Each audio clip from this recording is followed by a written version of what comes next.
So ప్రత్యేకించి మీ అందరికీ నా హృదయపూర్వక ధన్యవాదాలు తెలుపుకుంటూ నెక్స్ట్ 2-3 డేస్లో I'll try to give as many interviews as I can.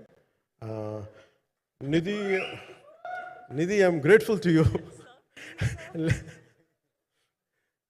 పాప చాలా తపన పడి ఉంటారు. ఈరోజు ఎలా ఉంది అంటే నాకు ఎలా అనిపించిందని, ఇందాక నేను వస్తున్నప్పుడు ఎవరు లేరు, వీళ్ళు కూడా ఎవరు లేరు.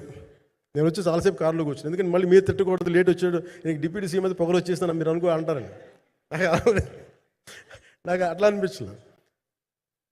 నాకు ఫస్ట్ టైం ఎందుకు మీడియా నాకు ఎందుకు అలవాటు పోయిందంటే, వచ్చిన కొత్తల్లో ఈ జ్యోతి చిత్ర సితార పేపర్స్ ఉన్నాయి. ఎవరో ఫోటోస్ వేయమంటే దిస్ గా ఈజ్ నాట్ సేలబుల్, ఇంకా అవసరం లేదు అంటే నా ఫోటోలు వేసేవాళ్ళు కాదు. సో నాకేమనిపించింది సార్, ఇంక నేను మన ఈయన కాడికి నేను ఏమి అంటున్నాను నాకు తెలియదు అని చెప్పేసి మా నిర్మాతలు కూడా ఉండేవాళ్ళు కాదు. సో నాకు పబ్లిసిటీ లేకుండా సినిమాలు రిలీజ్ అవ్వడం అలవాటు అయిపోయింది నాకు. సో అదే ప్రాక్టీస్ అయిపోయింది నాకు అంతే. మళ్ళీ కూర్చోబెట్టి మీరు ఏం మాట్లాడతారు, మళ్ళీ అది ఇటు తిరిగి వస్తుందని చెప్పేసి మిగతా అంత నాట్ టాకెటివ్. మీరు సినిమా పొలిటికల్ ప్రాసెస్కి వచ్చేటప్పుడు నేను ఏదైనా మాట్లాడగలను, కానీ సినిమా వచ్చేటప్పటికి చాలా చాలా ఒత్తిడి తీసుకోవాల్సి వస్తుంది.